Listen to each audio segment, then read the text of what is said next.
Greetings and welcome to the Astronomy Picture of the Day podcast. Today's picture for September 15th of 2025 is titled Earth During a Powerful Solar Storm. So what do we see here? Well, here we actually see a computer model of what would have happened if a coronal mass ejection were to have struck Earth directly. Now, this has happened in the past, and in fact is known as the Carrington event that was in 1859 and caused significant damages to telegraph material, in fact, causing sparks through the telegraph wires and then the telegraph equipment.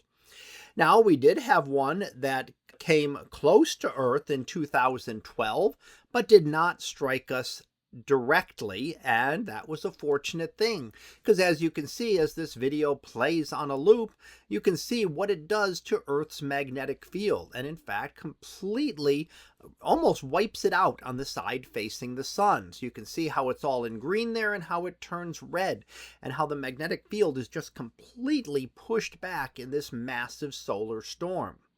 Now, what would that do? Well, a direct hit like that would be able to fry a lot of communication satellites. So we depend on communication satellites here on Earth, and those could be completely wiped out by this. At least those that at the time that it hits are on that side. And since they are moving, all of them would eventually make it into that region. So it would just depend on the length of the actual impact of the coronal mass ejection. So we see a lot of things with solar flares. Solar flares and smaller coronal mass ejections give us a lot of the aurora that we see here on Earth.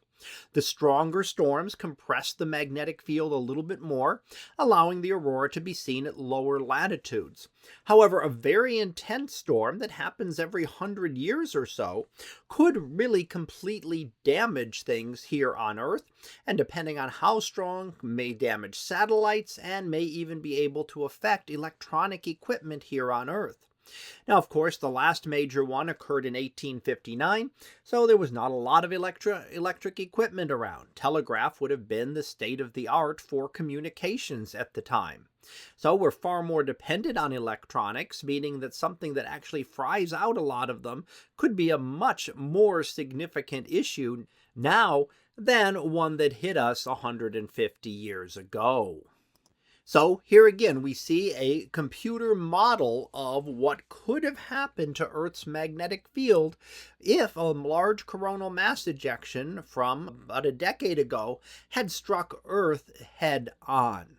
And again, that affects the communication satellite. It'll actually push the magnetic field inside. It would be compressed so much that it's inside the orbit of the geosynchronous satellites. That's where we put a lot of communication satellites, which then would no longer be protected by Earth's magnetic field. Our magnetic field protects us from a lot of the particles from the sun. This would expose those satellites to these particles, causing potentially significant damage. So that was our picture of the day for September 15th of 2025. It was titled Earth During a Powerful Solar Storm. We'll be back again tomorrow for the next picture, previewed to be Stellar Cathedral. So we'll see what that is about tomorrow. And until then, have a great day, everyone. And I will see you in class.